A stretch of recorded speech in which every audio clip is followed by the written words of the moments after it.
How's it going? Good morning. Awesome. As you can see, I've cornered the market on like weird guys' suits from yesterday to today.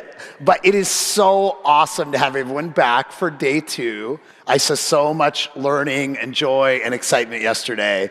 So welcome back to Pulse Day 2. It's going to be awesome. We're just getting started, and this morning's content's going to be great.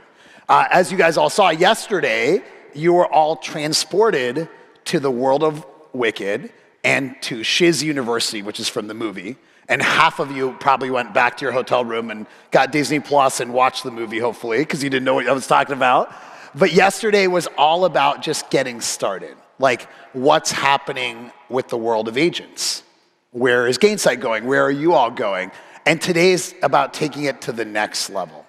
We were all freshmen yesterday, dancing through life, as you can see here, and now we're trying to go deep and say, what are we going to take back to our companies? But speaking of dancing, the party yesterday was amazing. Who enjoyed the party? Let's hear it. Awesome. It's so cool to see just the community coming together, both as business people and as human beings. Now, what we want to do this morning is talk about going back to the classroom and saying, what can we do to make these practical, all these ideas? And so what you're going to hear this morning is a little bit about how we're trying to do it in our own operation internally. I'd love to kind of get your feedback on that. You're going to hear from an amazing CEO in terms of what he's doing, some incredible executives in terms of how they're applying this in their own business.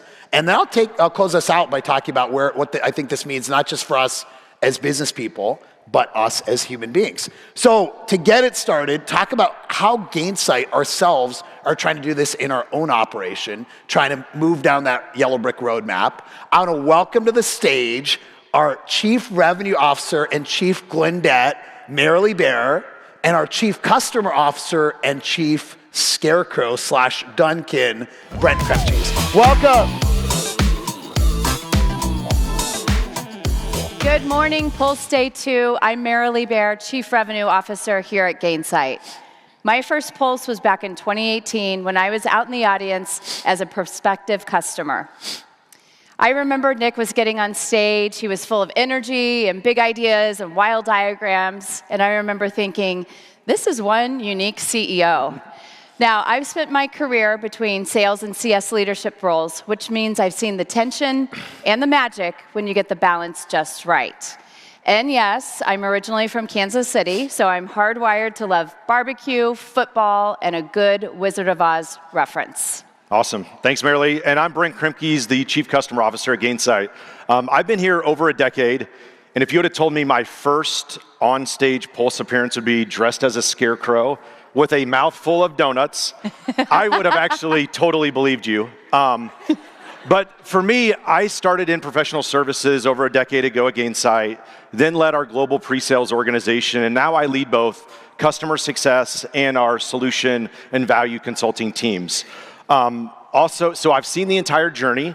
I grew up in Missouri, and so between the two of us, we do have this entire map of Oz well covered. The Midwest mindset really shaped how we lead. Clear game plans, hard work, and always showing up for your team.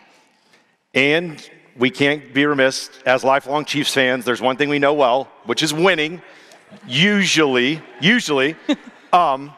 But reality is, though we both love winning and the Chiefs, really what we're here to talk to you all about today is how the two of us started to look across our organization and really start to blend what we're doing across both sales and customer success to truly start winning together. So for me, as I reflect back, it was about a year ago. I was actually preparing for a family vacation, and Nick gave me a call, and Nick's like, Brent, do you want to be the next legendary Chief Customer Officer at Gainsight? No scarecrow. I actually responded with, duh. My team knows that's always my, of course I want to do this. But really at the time, I was having a hard time of how am I going to be present with my family while we're announcing this and also be present for my team? And the reality was that was very much the easy part of this transition. Now, when I joined Gainsight, it looked like the Emerald City. It was bright, energizing, and full of potential. And it was, but back in the ZERP era, when capital was cheap and growth was everything, we could get away with a little fuzziness between roles and handoffs. Now, not so much. Growth means driving efficiency, providing value fast, and getting retention right quarter after quarter.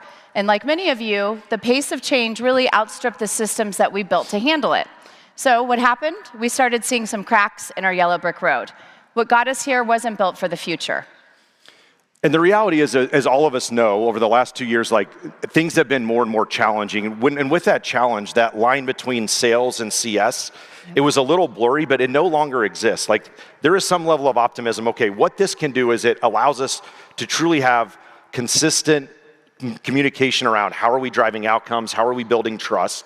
But the two of us also knew where there is some opportunity here, we cannot just throw bodies and headcount at this problem. And so that's where we started to really go back of how we had designed the organization. So we weren't starting from scratch. There was a lot that was working really well, but we also knew that we had some room to grow. So we asked ourselves if we could wave our magic wand and rethink really what does a go-to-market structure look like if it's built for 2025 and beyond. What would it look like? Yeah, so between the two of us, again, that's where we really started to look at this like a lot more broadly. And so between both our sales organizations, our CS organizations, we really started to dig in around the data, around, okay, where are things truly slowing us down? Yep. Where are we really guessing more than we should be? And where do we have duplicative efforts across the entire organization? Yep, and as the new kid, I was asking a ton of questions. I had a fresh set of eyes, used no assumptions. I was onboarding as fast as I possibly could. I was thrown in back-to-back meetings all day long. I had no time to really step back and take in the information that I was being fed and connect the dots. That's where, for me, Staircase really changed the game. With just a few clicks, I can easily see how an account is trending, who's engaged, who's gone quiet, and that's all before it becomes a risk. Because here's the thing, in today's economy, it's not just one champion making decisions.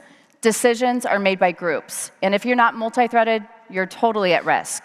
So Staircase helps me spot those risks early, make sure we're building relationships across the board. And what it really does is it helps me to lean in where it counts, because there are fires everywhere. It happens to all of us, but not all of them need chasing. And now with Staircase, I know which ones I need to chase. Absolutely. And one of our customers that you're going to hear from in just a little bit, they described it as there was finally light where we previously had darkness. And so for us, all of a sudden, it's like, okay, we have this very clear view of what is creating value and what is just adding noise both to our customers as well as to our team. Right. But the reality was, it's like, okay, we see the problem, but then we're like, okay, what are we actually doing to start solving this? And so this is where it's like, what do we do with this clarity? We know we're like, we cannot quick fix this. And so that's where we really started to take a step back and rethink what are some of the fundamental things that we really need to change across our teams. Yep. So what did we do first? We anchored on the jobs to be done model. We asked ourselves the question, what are our customers actually trying to achieve? And again, for the two of us, as we started to look across both of our organizations, it is what started to give us that clarity and a whole new way to look at this entire journey, both internally and to our customers. Yep. We reorganized around motion, customer type, and value tier. It was way more intentional and less reactive. And so for us, this is what really started to set the foundation. While we are still evolving and still continuing to iterate on where we are, what it really did is allow us to really start unlocking 3 big shifts where we're starting to already move the needle. Yep. What's the first one? No surprise here, AI. Not to chase trends, but really to just give our teams the clarity they need. And as a revenue leader, I know what I care about most, and that's really knowing where to focus and help our teams figure out where to win and win bigger. All right, and so for us, we don't just look at dashboards, and a lot of what you've heard about yesterday was around like agentic AI and how do we, as you know, our ICs, how do we start to minimize some of that overhead? But really for us, what we started to do is how can we take the insights from AI and truly start to understand our business differently than we ever had before, and how do we start to prioritize differently? So I'm going to show you just a few things that I use weekly in terms of how I'm leveraging Staircase in terms of just operational efficiencies. So the first is around our effort score. And so really what this is doing is, based off of the human capital available, are we actually putting the right people in the right resources on the right accounts based off of where they are across their customer journey? The next phase is around topics. And so think of this as around what are the actual activities and deliverables that our teams are delivering on a daily basis.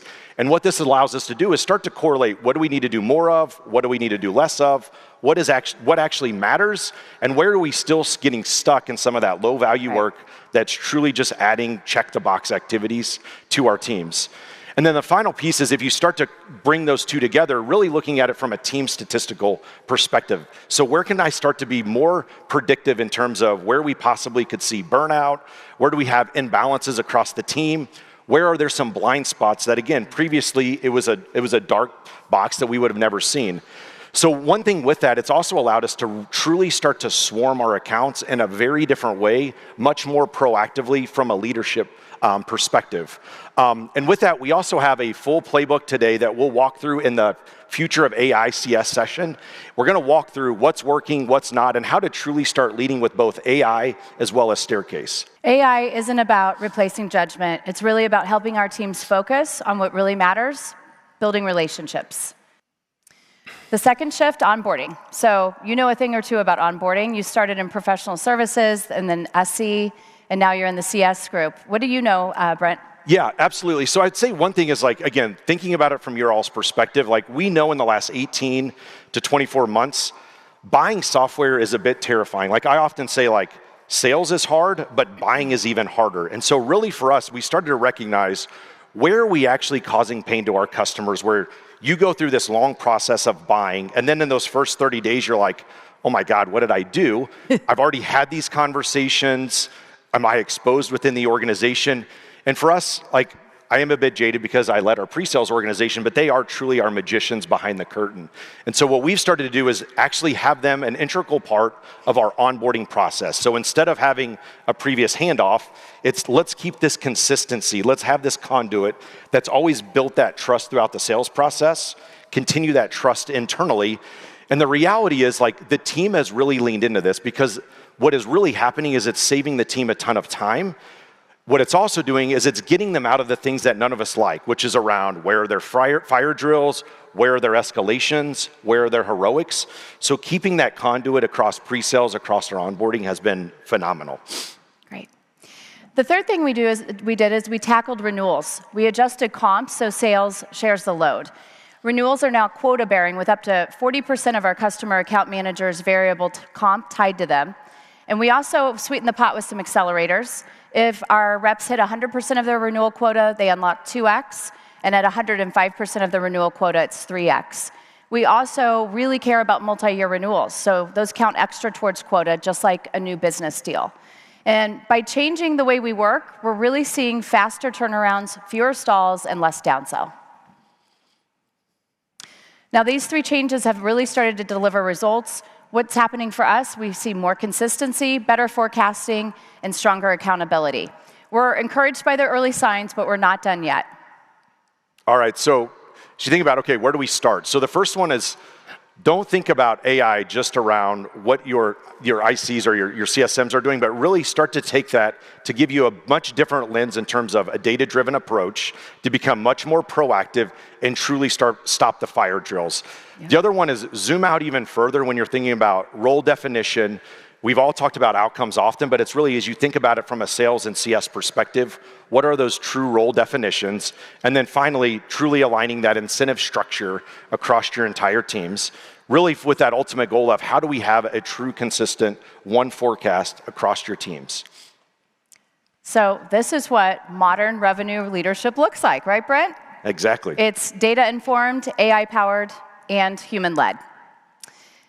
And most importantly, this is co-owned by both sales and CS. Know it. So that's what's working here at Gainsight. And what do we know? We know that the landscape is ever changing. Our customers will always be evolving, just like us. But how do you scale that when you have thousands or even millions of customers? So I'm going to invite our friends out from Workday, Nielsen, and LinkedIn so we can talk about how to evolve and using AI to scale success as the co-pilot. So please join us in welcoming Aaron, Ryan, and Ashvin to the stage to show us what real customer success looks like today. Thank you all for joining us today. It is such a delight. we're going to kick things off with an icebreaker. We do that a lot here. Ashwin knows that, right? So I have a question for you. If you all could fly, would you prefer to go by broom, like Elphaba, or by bubble or sphere of influence, like Linda? I'll start with you, Ashwin. Okay. I don't know. I haven't tried either of those options, but a broom feels uncomfortable, so maybe a bubble. Okay. Sounds good.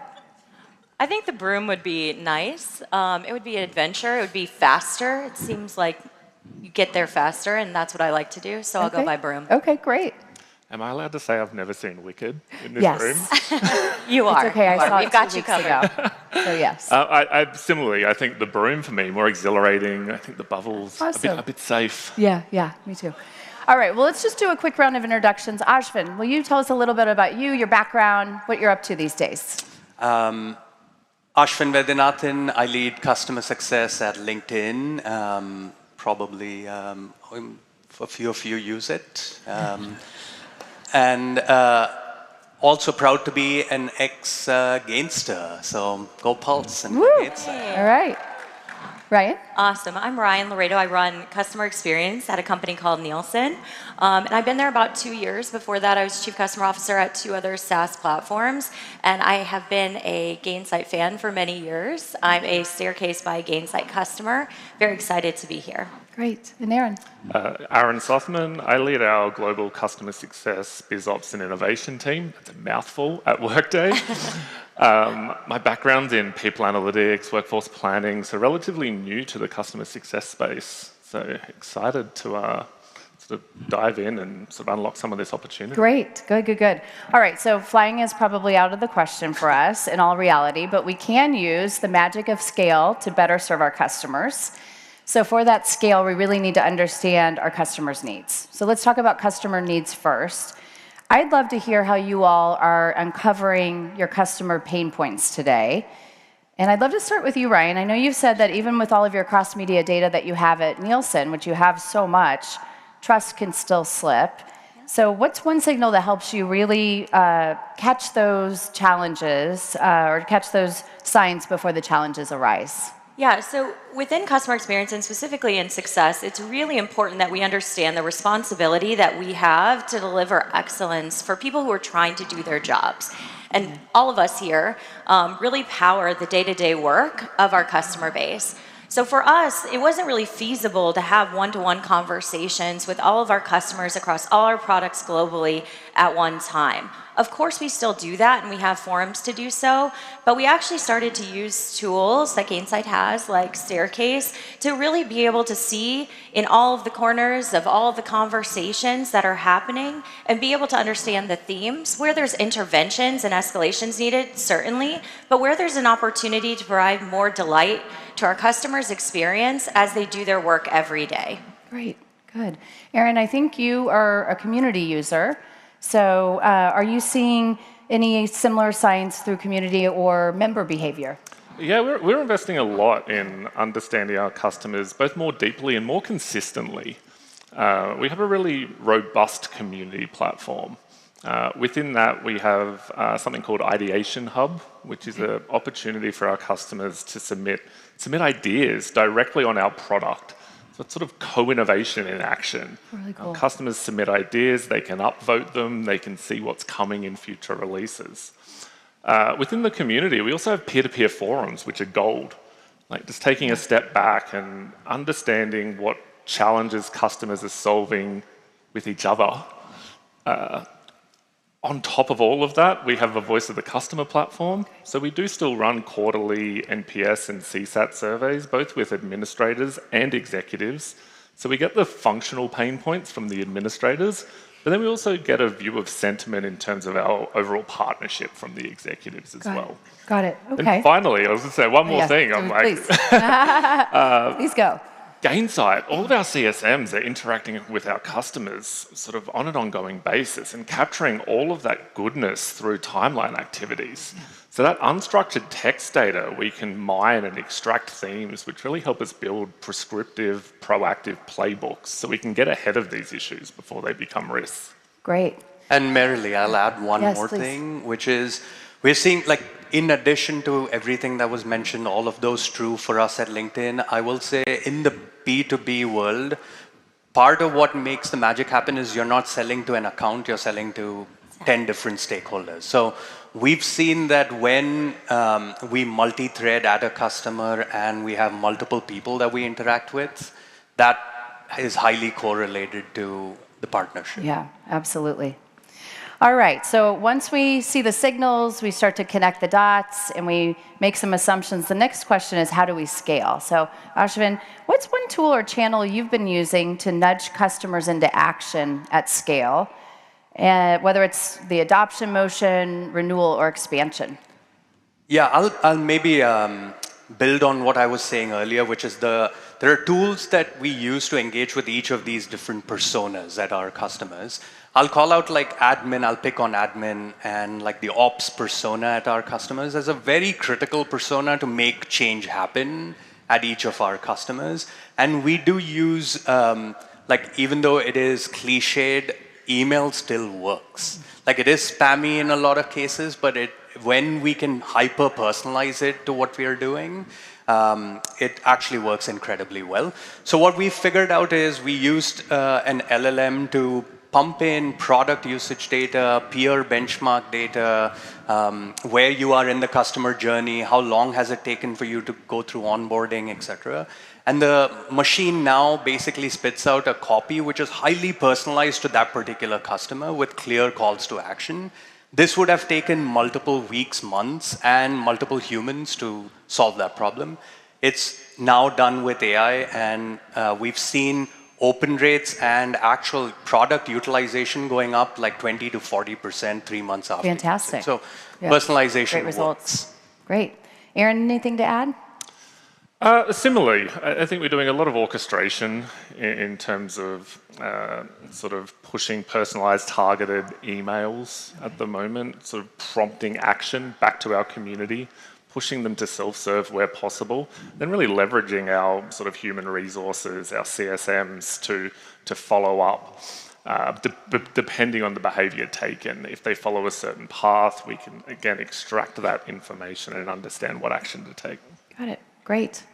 All right, let's keep talking about automation, because I know that's on everybody's mind. And we know that scaling engagement opens up another challenge, and that's all about the tension between digital and human-led, because I think we're all sort of grappling with, okay, what can we automate and what still needs that human touch? So where do you draw the line between automation and human connection, giving our customers, you know, what they expect at the right time? So I think, Ashwin, what I learned in some research is at LinkedIn, you've mapped CS and support tasks based on how valuable they are to the customer and how easily they can be automated. So can you tell us a little bit more about that and how that shapes your AI strategy? Yeah, for sure.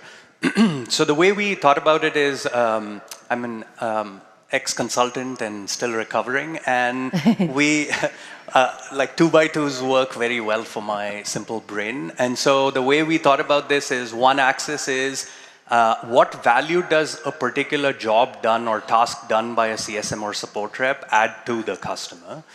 Prepping for a meeting is not a value add to the customer. However, talking to the customer live in person or on Zoom or wherever is a real value add to the customer. And then the other axis is how automatable and like how much can AI actually do that work. And so that helped us map that out to say if it is a low customer value activity and highly automatable, let's not have humans do that work. Right. Whereas let's have our amazing teams actually go engage with customers, have those conversations that actually move the needle for achieving our customers' objectives. And that's how we've taken a lens. So an example of what actually we want to keep in the human domain is understanding deeply what customers' objectives are when they subscribe to a product or service. It's very hard to get that from an AI tool. And it also requires a certain level of trust with the customer for them to open up beyond like superficial objectives. And that's where our CSM services teams and support teams can play a huge role. Got it. Great. Anything else to add? Yeah, I think for us, connection and community is not something that can be easily replicated. So what Ashwin said is absolutely a good way to evaluate. Then you have to decide what part of our journey are we on with them as well, in terms of, are they already at a place where they trust us and they are more willing to work in an automated way? Or are we still building a lot of that trust? I say, not just because this is Wicked theme, but the AI is not the wizard at the beginning of Wicked, which is going to make everything better, controls everything, and will change your life. It is something to be trained. It is something that the power is in our teams and our hands. And so we have to be really thoughtful to not misfigure what has already been great by bringing in this innovation. Great, great. All right, Aaron, I've got a question for you, and that's around upskilling and prioritizing hiring. How are you doing that to make sure that your team is always staying ahead with the human capital upskilling? Yeah, similar to the last question, we're really thinking about this as designing for digital first where it can be and human first where it needs to be. So AI and automation is really good at handling the noise, and our CSMs then handle the nuance. So some of the skills that we're prioritizing at the moment are, first of all, sort of business or commercial acumen. Really understanding our customers' pain points, their business objectives, the broader industry landscape, and being able to map that back to our offerings so that we can become strategic advisors. Secondly, I think about this skill called translation. Okay, tell us more. It's really about being able to take those business requirements and translate them into a prompt, engineer a prompt so we can leverage the capability of AI to help us sort of understand the problem and come up with some ideas. But then on the other end, it's taking the output of those LLMs or predictive models and turning it back into the language of the business, being able to communicate that back to the customer in a way that they understand it, that it becomes applicable, so we can really drive that call to action. AI isn't about confusing customers with technical depth, it's about making things easier. So I think they're really the two big things that we're focusing on at the moment. So I'm hearing a lot about insights and then insights into action, and so I'd love to talk with you, Ryan. I know Nielsen reported that AI-optimized media outperformed manual efforts. I think it was around 17% higher, or they see a 17% higher return on ad spend. So what behavioral shift did that spark inside your organization or across the bigger team? Yeah, so we all probably have a responsibility for helping our internal teams learn about how AI can transform the way we work at the same time that we're developing products that have AI that we're trying to get our customers to use, right? So we have to be honest that we're all on this journey together, and there's a little bit of scariness, and it gets balled into, okay, make my job get easier, AI, go, without considering that you have to be a little bit ready for it, as well as you're going to take all my responsibilities away. And so Ashvin and I were talking a little bit about this hesitancy. And for us, you have to show them what is the outcome going to be. So the proof point that you showed is something that we're testing in smaller groups in certain regions with certain customer sets to say, how can we use this and what does it lead to in terms of time? Less time spent saving the day and more time, which relationships are forged in fire, so some of that is expected.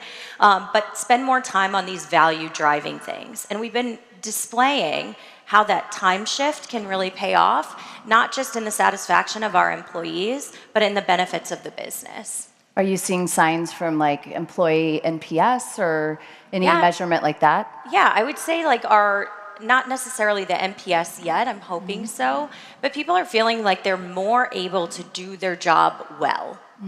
They're feeling excited. They have time to learn things new.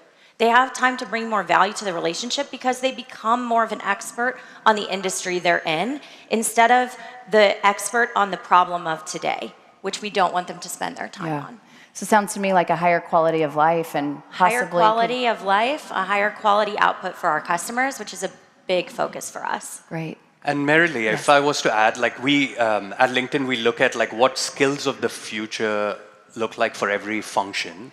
When we looked at that data for our CSMs and support reps and services teams, 3 things stood out very different from other teams in this world of AI.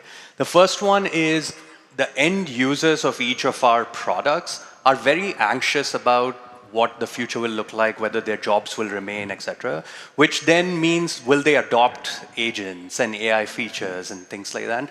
And it's the CSM's job and our frontline team's job to make sure that we are communicating in a human-first way, to use Gainsight speak. Yeah. You know, like how do we bring that and it's not just a transactional relationship? So that is one. The second thing that we see is around a lot more importance of AI in privacy, and our CSMs need to be able to talk about privacy compliance way more than we had to in SaaS, pure SaaS, as an example. And then the last but not the least is AI fluency. Most of the users, if you're not selling into DevOps or tech buyers, users don't really still know how to write a good prompt, which means their use of your agents are not going to be very effective. So we're actively thinking about, is it the CSM's job to bring that fluency to our customer users? And if yes, then our CSMs need to be fluent themselves. Right. And so they can like how do it. we invest in our teams to be able to take that to our customers? Those are three big things that we are definitely seeing. Thank you for sharing that. Yeah. All right, well, this brings us almost to the close. So if you could wave a magic wand like Glinda and automate one more piece of CS, what would that be? So maybe Ashwin, I'll start with you. Yeah, as the father of a daughter who learns very differently than average, I will say, like, I'm going too far into the future. I don't know if it'll happen, but maybe Musk will make it happen with Neuralink or whatever. But the idea will be, like, it'll be great if the brain-computer interface gets so good that when a user is using a product, the application actually understands what the user actually knows and feels and where they're going, and adapts to it and prompts them to get even better at using these features. That would be an amazing wand in the future. Yes. I think he needs a broom. Yeah, that's right. Honestly, That's right. you can borrow mine. No, I think what's really exciting is, I think in the not too distant future, the prompts become easier. They understand, and it's a bit on what you were saying, but also what Aaron was saying on translation. Our customers say the craziest things, like kids, right? Like, and we all are customers, and I am not even great at prompting, and I had an experience that was pretty jarring a couple weeks ago where I was just trying to get some help, and I thought I was good at writing prompts, and I couldn't get an answer, and I couldn't get help. If I, who am pretty fluent, can't, what situation of mayhem are we creating? Yeah. So I needed to self-recognize that it's not great, that it's kind of shizzy, right? We can say that on the stage, right? Yeah. We can say shizzy. We needed to recognize when it can do better and understand the signals from the customers about when it needs to change in a better, more handleable way. Right. What about you, Aaron? We're much more practical and selfish to what would make myself and my team's role easier. I think the ability to converse and create these digital journeys more dynamically. I think at the moment it's still very linear, a lot of drag and drop business rule creation. Like, imagine if we could prompt it conversationally to automatically generate these, and then they become dynamic and constantly feed these insights and adapt and evolve, and just prompt me when there's a recommended change, rather than me having to go back and review these journeys constantly in terms of effectiveness. Yeah, great. Well, this about wraps it up. I want to thank all of our panelists for being here with us today and sharing their knowledge and insights. I know I've learned a lot. And so what we know is that the most magical growth occurs when we empower our customers to succeed and scale CS. What we need is the right tools and vision and learning as we go. So thank you all so much. And with that,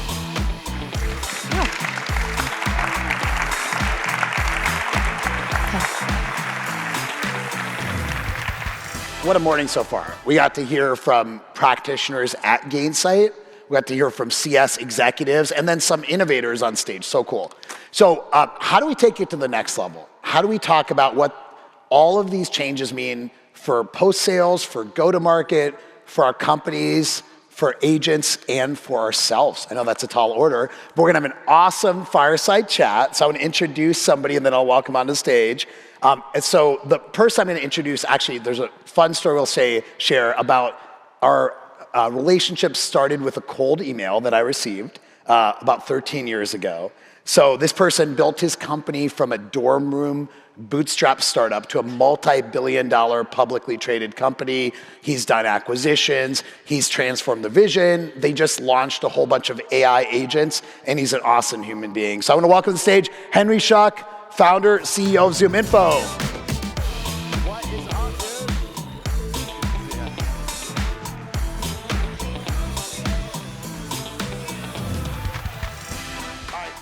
Before it's an ad lib, but can we give it up for Henry's suit? Come on, look at that. Talk about Wicked meets Vegas right there, right? Not a lot of opportunities to wear a bright green suit, but when Nick told me that it was Wicked themed, I was like, I'll pull this one out for her. I love it. Are you Alphaba or Glinda, or neither? I think I'm an Alphaba. Oh, me too. All right, Alphaba's for the win. I love it.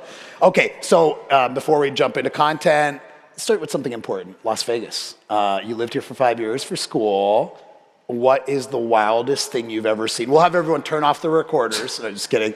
What's the craziest thing you've seen? I thought a lot about this question. I don't have a really crazy, wild thing. I will tell you, I met my wife here, and my wife's dad ran all of the nightclubs at the MGM Grand. Oh my gosh. He ran Studio 54 and Taboo and Teatro and all these clubs there. And so today in my house, I have the big Studio 54 sign that used to sit outside the MGM Grand. Oh my gosh. Being thrown away and I captured. So it's a real Vegas family. That is amazing. You probably got some great stories. He has great stories. He booked Prince on New Year's Eve 1999 at Studio 54, which has to be the greatest get in entertainment of all time. Oh my gosh. Yeah. That's amazing. Hopefully nobody here is Googling who's Prince, because I think, I understand. Prince was a pretty big deal back in my day, at least. So speaking back in my day, about almost 13 years ago, coming up on that, launching Gainsight, I get this cold email from this guy, Henry Schuck.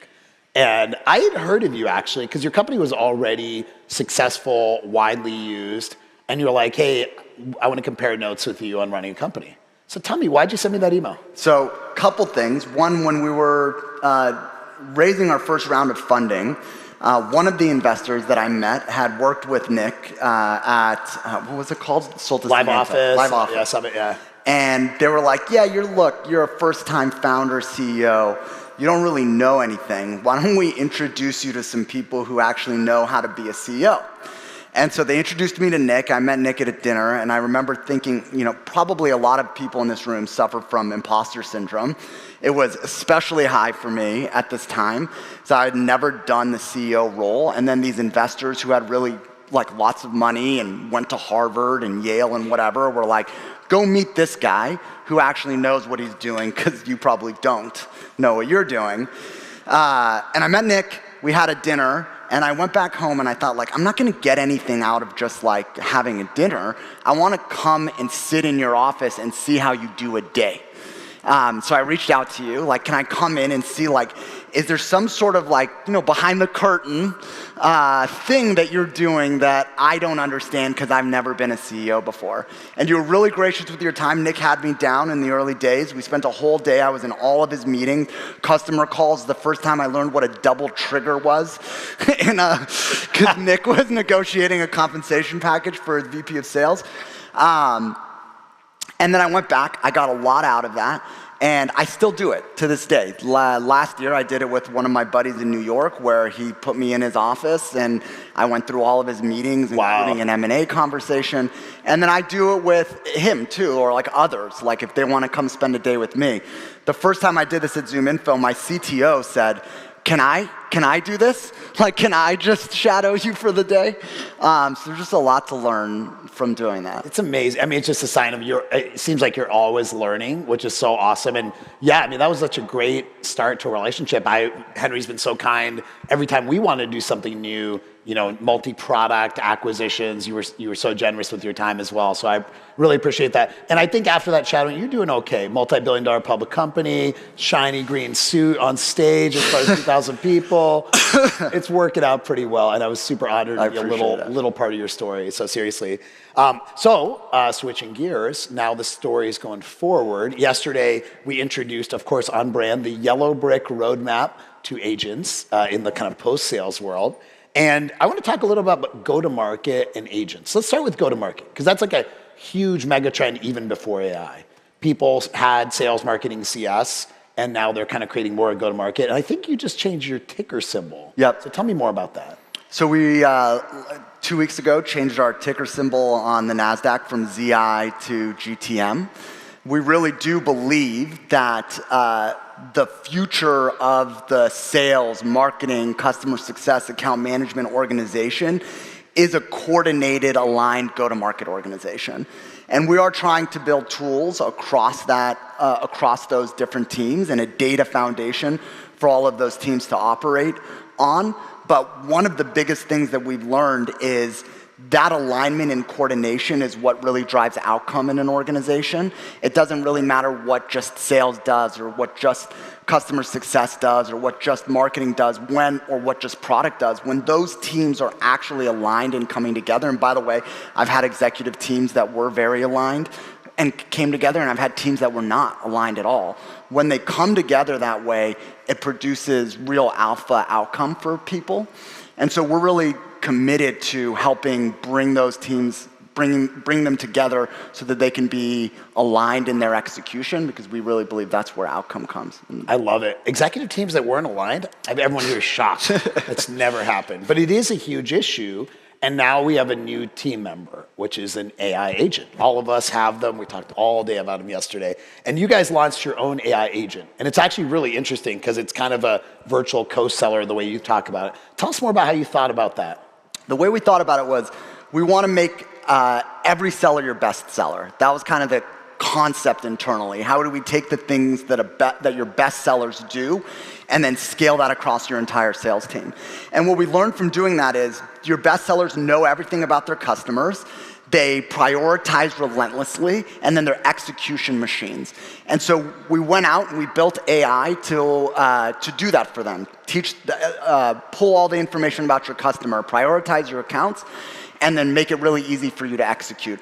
From there, what we actually realized is when those sellers started bringing their data from their CRM systems into Zoominfo, we realized that they don't actually manage their businesses in CRM anymore. You ask an account manager, account executive, where do you manage your set of accounts? And they say it's in an Excel sheet or a Google sheet, and I keep all my notes here. And that was crazy because we couldn't even tap into the CRM to say, these are the accounts you own. Yeah. Or these are the accounts in your territory. And so what we realized in that process is really the data foundation is the most important part of getting these teams aligned and leveraging AI inside of your go-to-market efforts. And that if we didn't go get really focused on building a go-to-market data foundation that essentially becomes the AI rails, or the rails that AI runs on top of, that any of these other agents wouldn't be very valuable. And so we've been focused on that, and we bring your first-party data together with your third-party data, with Zoominfo's third-party data, and then we let you automate agents on top of that. I love it, and you're right. Like, I mean, we'll come back to it a little bit, but agents are all about data. Yep. Right? They need data to thrive, and you guys have a lot of proprietary data, which is, I think, super. I want to come back to that in a second. But when you think about like this future world of agents, so none of us really have any idea what's going to happen in a couple of years. I think, right? None of us really know. But if you had to take a guess, like 2 years from now, not like 10, because who knows, right? 2 years, like, what does the go-to-market team look like in a company? Look, I'm not sure it looks that different than it does today. I think what's going to happen is 70% of the work that we're doing in go-to-market is going to be replaced by an AI agent doing that work for us. Whether that's research or prioritization of accounts or building account plans and QBR decks, all of that work that our people are doing today, 70% of that I think will be replaced by AI agents. And then the question comes, where do we reallocate those resources? Right. And are we going to reallocate those resources to take account loads down because we think we can drive growth in the customer base with lower account loads? Or we're going to put that in new business because we think there's a big white space we can go after? Are we going to just drive profitability in our businesses and just take that straight to the bottom line and reward the shareholders? Those are all going to be the questions we have to answer. Yeah. Because certainly we're going to have 70% of that work that's going to be replaced, and then we're going to have to make real resource allocation decisions about that. When that's replaced, what are we going to do? Where are we going to invest, or are we going to, drive a dividend to our shareholders? It's so true, and that's, I think, one of the hard questions. Every company is going to be different in that, right? Depending on the growth opportunities. I think everyone in the audience is kind of crying in their sleep now about not creating EBR decks anymore, though. So there's a lot of things like that in the 70%, I'd imagine. Definitely. That sellers, SDRs, marketers, CS people don't like. Yep. And they just do it because they have to, They have to do it, and it's manual. There's no automated way to do this. And I've seen your demos and stuff, so you guys have a lot of innovation. It's going to be really cool to see all these agents working together to help these go-to-market teams. But one of the things I love, from the day one that we met, is you're very thoughtful about your whole customer journey inside Zoominfo and how pre-sales and post-sales need to connect together. Like, you've been thinking about this go-to-market problem for a long time internally, right? And I think you've kind of experimented, probably like me, with every permutation over a long time, right? Yeah. So I want to talk a little bit about what you've learned about post-sales as a CEO who cares so much about your business, right? Here's one of the most interesting things that I've learned. If you go talk to a sales leader, a lot of their energy is spent on net new logo acquisition. But if you go talk to a CEO of a company, they will tell you that their growth is going to come from the customer base. And ahead of this, I looked at the Okta and SentinelOne. They just reported their earnings. These are publicly traded, multi-billion-dollar companies. Okta grew 12%. They did it with 106% net retention. So 50% of their growth came from the customer base. Right. SentinelOne grew 23% with 115% net retention. Yeah. So over 50% of their growth came from the customer base. But on net new logo acquisition, we have all of this tooling, we run all of these plays, we have a centralized data layer and SDR and account executives and RevOps and a deal desk and all of this stuff. And then on the post-sales side, we have much less of that rigor as we do on the net new logo acquisition side. And there's a big question to me as like, why? When the growth is being driven from the customer base, why does it feel like so much more effort is built around net new logo acquisition? Maybe it's because you have great product market fit, so you know there's great white space. But what I really believe is that all of those things that are happening in net new logo acquisition have to make their way over to post-sales. So for example, champion moves. This is a simple one. When our account executives see that someone who bought Zoominfo left their company and went to a new company, it's a feeding frenzy. Everybody wants to grab on that lead and call that champion and say, hey, congratulations on your new role. Let's talk about bringing Zoominfo in. When that happens, there is a corollary on the customer business side, right? That is a risk for sure, and there should be a playbook that gets run the same way that it gets run on the account executive and SDR side in the customer business. There is, if a champion moves to an existing customer, that's a great opportunity. Are we tracking that play? Are we running it in a really automated AI-first way? If a customer is researching your competitors on G2 or Trust Radius, that's a flag. We should do something about that. We should have a playbook for that. And so I think we've built a lot of rigor on go-to-market plays on the net new logo acquisition side, and we have to bring that over to the post-sale side because those selling signals that are out there that Zoominfo and others are collecting, they have just as much importance on the post-sale side as they do on the new sales side. I love what you said, and you definitely, part of it's technology, part of it's process, investment. But one of the words you used in the beginning is energy. And I think that's such a big part of it. Yeah. It's the energy that somehow is around getting that new logo, and then the energy from the company around keeping or expanding existing customer, despite that most of the growth comes from existing customers. It's a really good way to think about it. But I think one of the things that everyone here is trying to do is do a better job speaking the language of that CRO or that CEO, which is about growth, and that mindset, which is different. And that's, in this room, we have CSMs. We also have people that do the customer training and education, people that build online communities, people that are working in product, operations, you name it. But the common theme is they want to show the revenue impact of what they're doing. They want to have the mindset of a seller. Of course. What does that look like? I think, look, first, just saying that is a big step in the right direction, right? To really recognize that our job is to tie back to revenue and outcome is the most important thing I want to hear in a meeting. And then I think like the secondary question is, we're all living with limited resources. Unless you're OpenAI, you have limited resources. And so you have to figure out how to deploy those resources. And so it's one thing to say, hey, I'm going to, our team, by doing this or that, led to this outcome.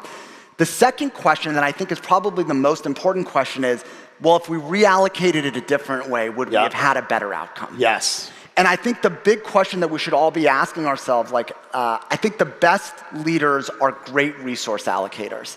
And in the CEO of a Fortune 500 company, resource allocation might be like M&A or shareholder buybacks or whatever. For most of us, tactically, that means we have a budget and a group of people that we work with. What are we doing with them to drive the biggest outcome possible for the business? And we have to keep asking ourselves the question of, if I allocated it this way, would it be different and a better outcome than if I allocated it that way?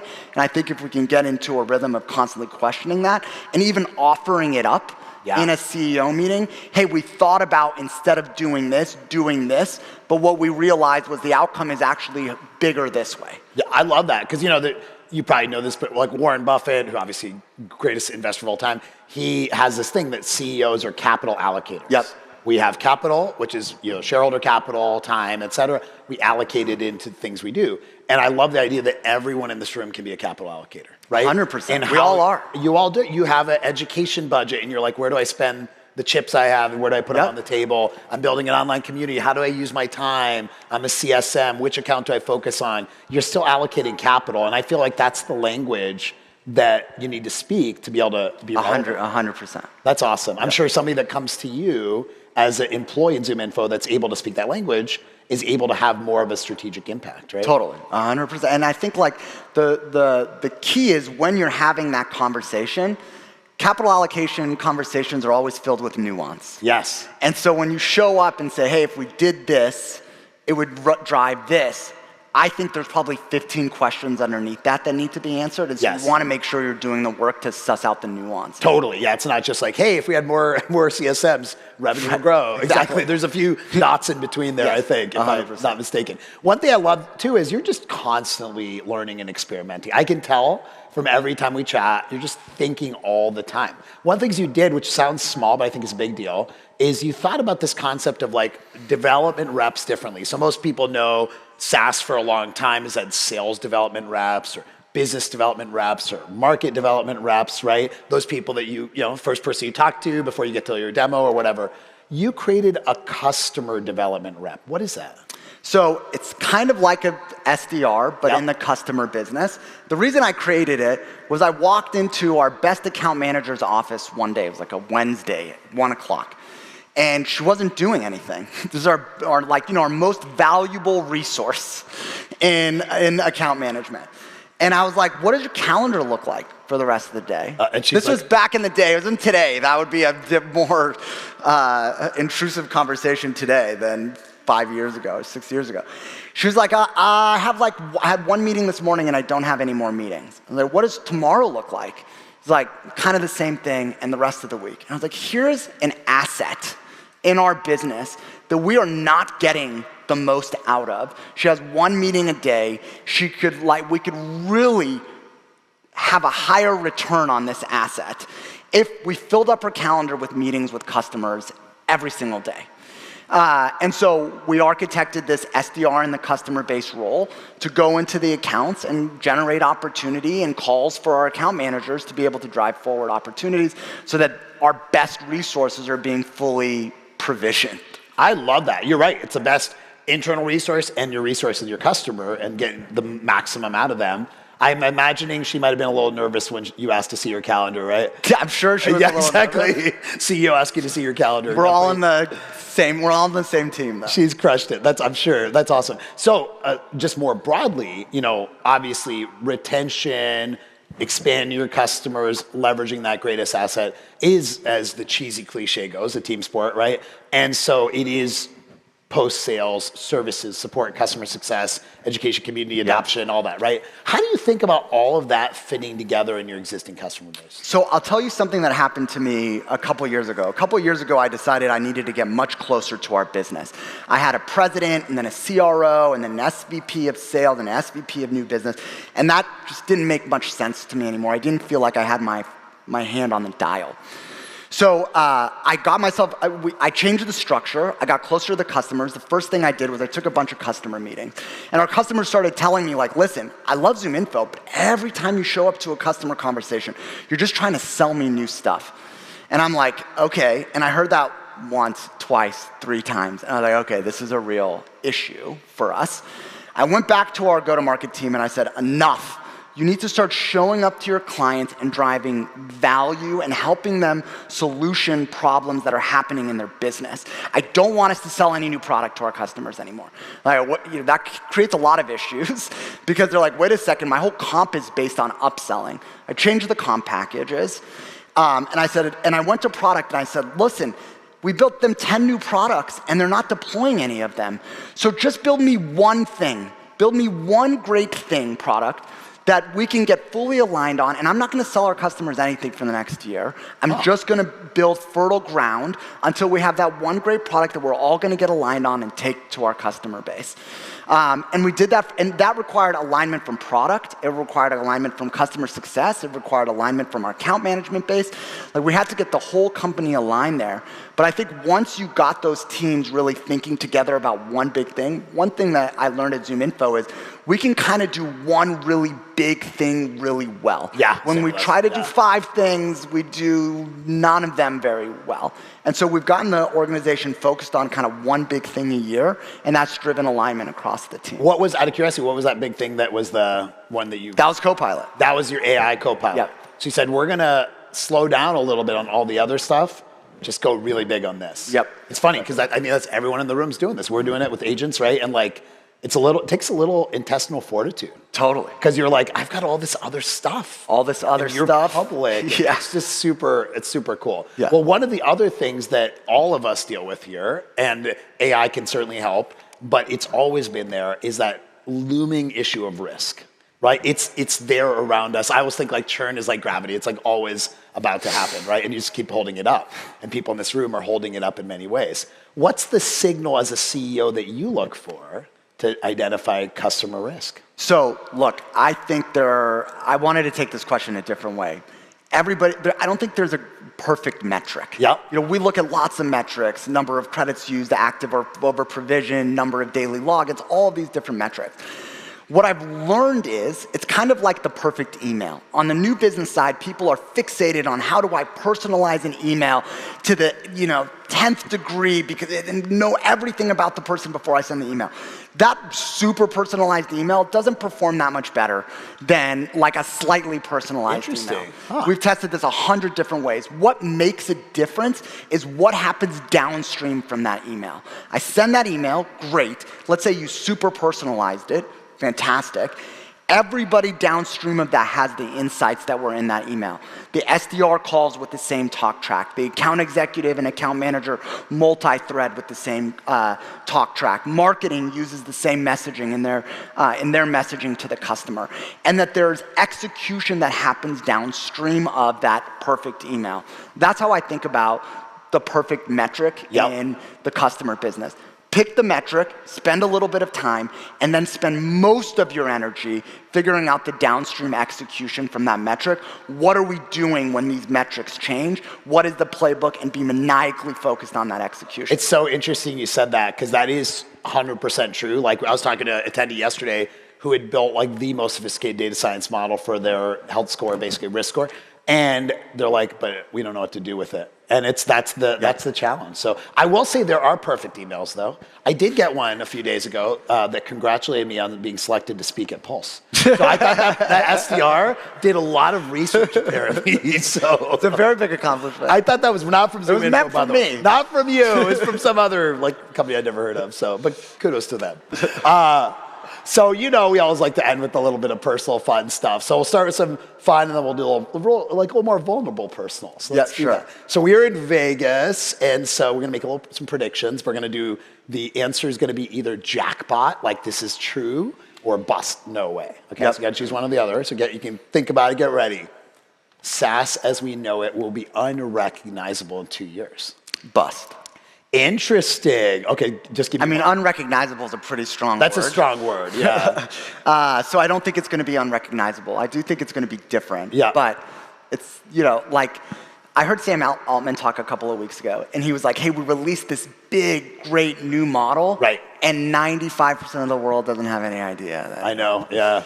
And so I do think it's going to take longer for it to be unrecognizable, but certainly lots of change. Well, I think also what I picked up on that, by the way, from earlier when you said 70% of the work we could turn over to agents, it sounds like maybe the things that we do that we love, the human stuff, is the stuff that's going to be familiar because we have always done it. Maybe we just won't have some of the wasted work will be unrecognizable because it'll be gone. Like, I really believe creativity and relationships are the things that have enduring value. 100%. Yeah, and I think it means, I'm completely self-serving, but maybe for you too, I think the people that are customer-centric are the ones that are going to be really 100% in the future, right? Yep. So playing to the audience there, but I genuinely believe it. Yeah. Okay. AI agents will be part of every GTM team by 2026. Yes. Obviously, right? Yes. So it's going to happen. Jackpot.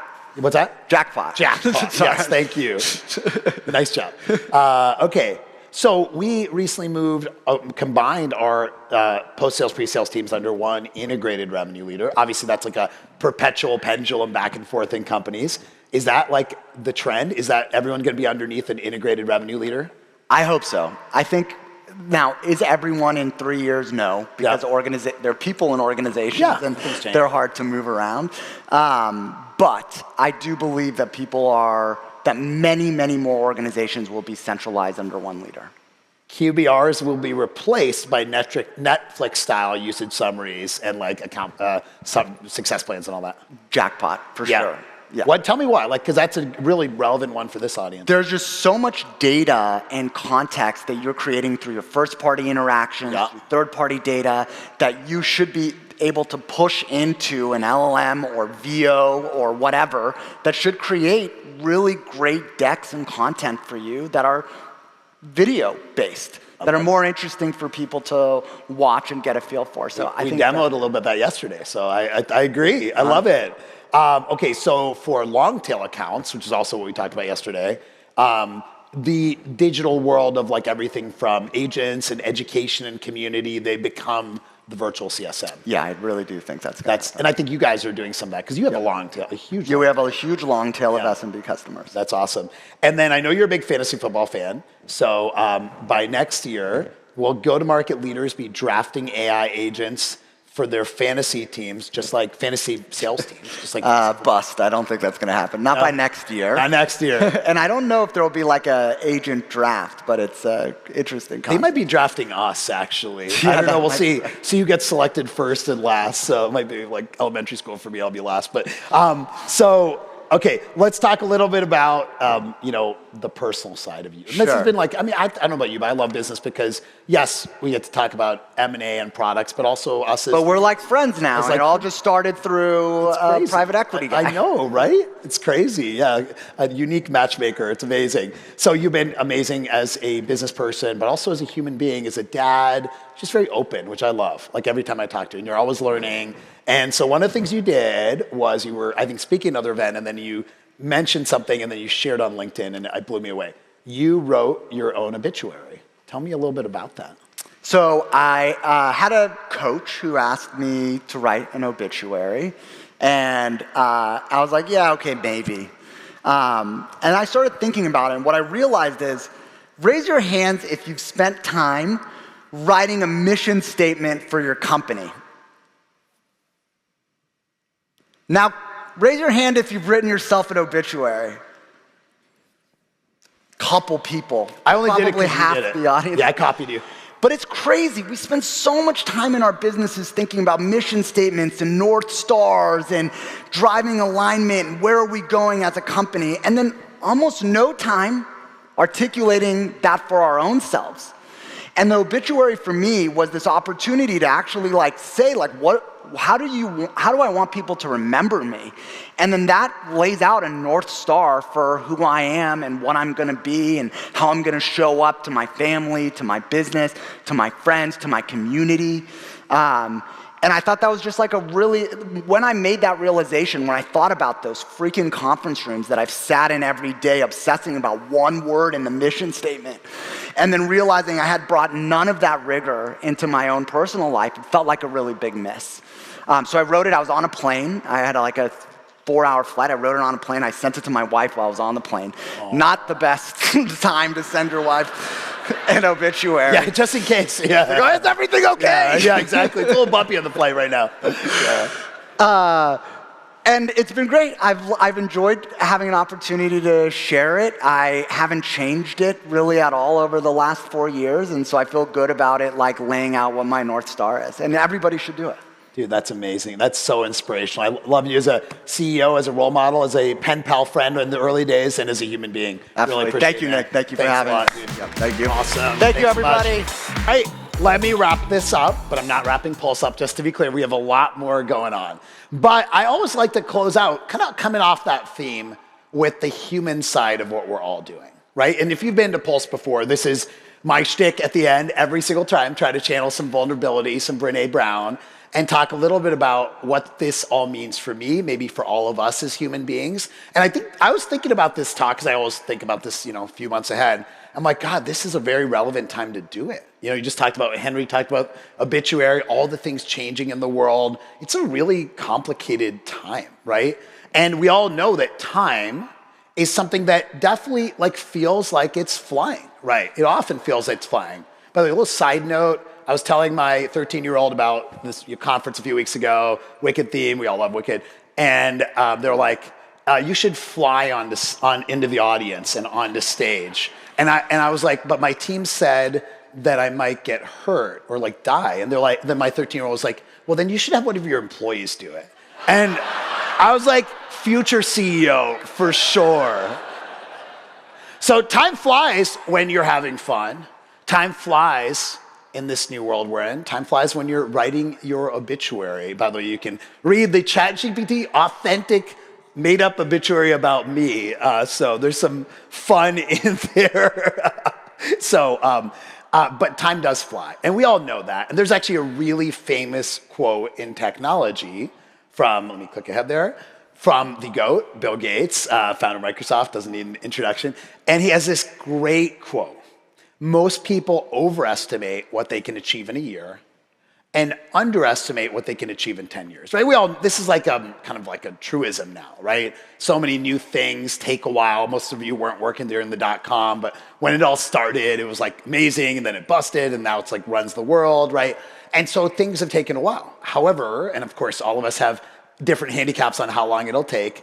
I think the quote's actually different now. AI is moving at such a crazy pace that it's you can fast forward all of that, right, into what you can achieve in a minute versus a second, right? Every minute, every hour. I mean, stuff has happened in AI literally right now, I'm sure. Somebody's building some model, some killer application.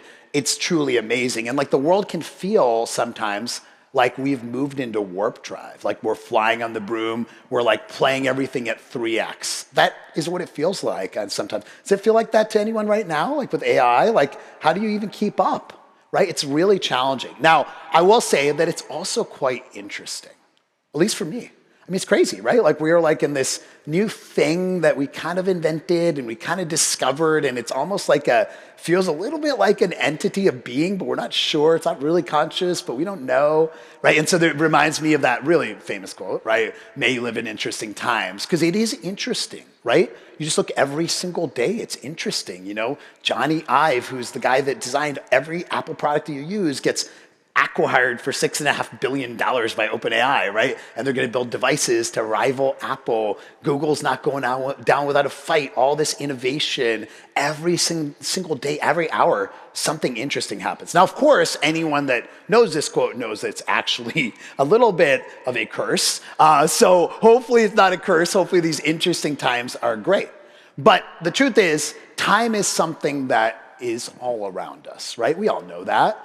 If anyone knows, I'm a little bit nerdy about stuff like this. Like, people have thought about time forever. They've thought about just the passing of time because it's truly like the human existence. It's been there forever, right? Plato has this great quote, time is the moving image of eternity. You think about your life and things flashing before your eyes, and that's what time's all about. Every great author at some point wrote about time. The great Shakespeare in Macbeth, tomorrow and tomorrow and tomorrow. If you all know theater, you know that quote, right? And time has been there in front of all of us. And it's always been this thing that just flashes before your eyes, every cliche you can. But God, it feels different right now. It feels like the speed is hard to keep up with. And in fact, in the 90s, a great philosopher talked about time as well. If you don't know this philosopher, you can Google him. He's actually great. He also had a couple songs as well. And yeah, I'll admit, I was excited about this talk because I'm a little bit nerdy about time. We could talk in the hallway if you want to about whether the concept of a now exists, why you remember the past and not the future, and whether time itself exists at all. You can tell I'm just a total hoot at dinner parties. Anyone that's been to dinner with me knows this. This is what ends up happening. I'm looking at somebody in the front row there who's experienced this many times. But I've always been fascinated by it, right? It does feel right now like it's just passing so fast and it's flying by. And so I've thought about this in all realms of my life. Some realms are tied to AI and business. Some are as old as time, the things we all experience. If you were at Pulse a couple years ago in San Francisco, you saw my daughter, Asha, who's now 19. She was 17 at the time. She was a high school senior. That's my mom on the left, who's somehow always photobombs Pulse every year. Well, I miss her this year. And that Pulse event, I brought her on stage. And this talk that I'm doing now, I talked about her growing up. And this story, which I won't belabor you, but when I was, and she was like 8 years old, and she came down the stairs Christmas Eve and told me she figured out there's no Santa Claus. And I literally cried myself to sleep because I imagined her growing up and just growing and growing and growing. So I brought her on stage 2 years ago because she was about to go to college. And all of that time had passed by. I think all of you have an experience like this. Whether you have kids or whether you've experienced kids or animals or anyone else, seeing these little things grow, it's like seeing a clock ticking and ticking and ticking. And so for me, Asha came on stage, dropped her off to college a few months later, was totally fine. I was like, okay, this is gonna be okay. My little baby is in college now. She's not with me anymore. But a few months later, every family event, I was totally chill when she wasn't there. Every birthday party, every little outing, I completely kept it together, right? And the reason I bring up kids first is I think it is interesting how before AI, before technology, before any of the stuff we're talking about, people had children. And they just grew, and they just reminded you how time was passing by. But it's not just kids. Around us, we see people, their own lives moving, them aging. If you've got parents, if you're fortunate enough to have parents around still or have parents in your life, we all have that experience. Some of you know my mom, last couple of years now, is on her own, and she's living her new life. And it's not always easy, but she's making the best of it. She's traveling around the world. I'm seeing her embrace that she's in her late 70s and she doesn't have to get old. She's doing so many amazing things. And she's always finding time to tell me she loves me and tell me how great the kids are and remind me how all these other kids call their parents way more often than I do. So there's some things that are permanent in time, whether AI exists or not. Although I'm sure my mom's working on an AI version to just remind me of the things I haven't done. But it happens at work too. I don't know if all about you, if you're nostalgic like me, but work is interesting. If you're in a company for a long time, people come and go. It's been almost 13 years for me at Gainsight. And I had, about 4 or 5 years ago, we had a work offsite. I had this dream, literally this actual dream, where I was on a train and I was driving the train and people got on the train, meaning new GainStars, that's what we call our employees, and then they rode the train and then eventually they got to their stop. And they had to leave the train. And I was excited for them. They were gonna go be an executive somewhere, found a company, or take time off, and I was excited, but a little bit sad. They're not on the train anymore. And then new people got on the train. And you gotta be excited about those new people, but you still kind of miss the old people, right? And so that feeling, whether it's a colleague that's moved on for your company, whether it's you in a new job and missing the people that you worked with before, whether it's you as a founder and thinking about building this company where a lot of people that remember the old days aren't even here anymore, right? It's that feeling of nostalgia and time passing that we experience at work as well, even before AI. And for me, I love all the newness, the new people at Pulse, the new employees at Gainsight, and of course, I miss those people that aren't here anymore, those people that are no longer with us. I mean, they're still alive, they're just not at Gainsight, but if you're not working at Gainsight anymore, are you really alive? That was for all the ex-Gainsters in the audience. Come on, just ask yourself that question. So thought I would share, in the spirit of learning, the 5 things I'm telling myself to try to get through this extreme nostalgia that seems to be accelerating every moment, right? Because whether you're thinking about kids or work colleagues or how your job is changing, the thing is true is we have to learn to adapt to a new version of time that's moving so fast. So I've got 5 lessons to myself, maybe they're useful for you. Number 1, don't get lost in the past. This is one I think about a lot, right? That idea that, yes, I've been doing this a while. Yeah, I'm 48 years old, so I'm doing a CEO thing a while, been an executive, et cetera. And when I meet a CEO who has done this for 40 years, I learned so much. But you know what? When Henry emailed me and said, hey, I want to learn because I've never run a company before, I'm like, I've learned way more from Henry than I'll ever learn from me. And we can always learn, and we can remember that just because we've done something before, just because we've experienced something, we shouldn't get lost in it. We should be open to learning. At Gainsight, we have a value, it's shoshin, which is a Japanese word for beginner's mind. And the idea that we can always be beginners, we can always keep growing. And so not getting lost in the past, I think, and being willing to learn is never been more important than ever. Number 2, find the future. So there's this awesome quote, I think many of you probably heard it, from William Gibson, who's a sci-fi author. The future is already here, it's just not evenly distributed, right? And that future of how you do a QBR deck, or how you create a new education class, or how you moderate a community using AI, that future is already here. You don't have to wait for it. Somebody in this audience is doing it. That future of how you reinvent your own job using AI, how you think about being a parent in this new world, that future is here too. So the second thing I think about is, how do I find that future? How do I figure out who I can learn from, who can help me get to that future? But sometimes, I also realize the future doesn't just happen. It's not about always waiting for somebody to do it. Sometimes it's you doing it yourself. And for us right now especially, you can be like, oh yeah, we're just passive passengers on the train driven by OpenAI and Google and Microsoft and Meta and so on, right? But that's not right. Of course they're inventing the future. They're amazing. But so are we. So are we in the way we think about the customer journey in the future, the way we think about redefining roles in our organization. Everyone in this room is an innovator, and I know it because I talk to you and I get so many great ideas. Number 4, as you can kind of tell from many, many years, I'm extremely nostalgic. And actually, I don't know if you all know, read a book about history, and they talked about how nostalgia used to be considered a disease. And so the number 4 learning is nostalgia is sometimes an illusion, right? It's comforting, it's comfort food. It's like, God, things were so much better before. We didn't have to worry about AI or whatever's happening in the broader world. And by the way, it doesn't mean there's not tons of challenges, there are. But you know what? There were challenges before. I don't know if anyone paid attention to history, but it wasn't all perfect, right? And it's easy to look back at the past with rose-colored glasses and say, oh my gosh, AI is taking away everything that's great about being a person. The internet took away everything that was great about being a person. ... I found a quote from somebody in the 15th century about how the whole kind of concept of the Gutenberg press is going to destroy education. I kid you not. And so nostalgia can be a little bit dangerous sometimes. It can make you think that old world was perfect, and it wasn't. All we can do is move forward and remember, yeah, nostalgia is comforting sometimes, but it's like comfort food. You don't want to live on it forever. Number 5, stay young. So I'll tell you a story.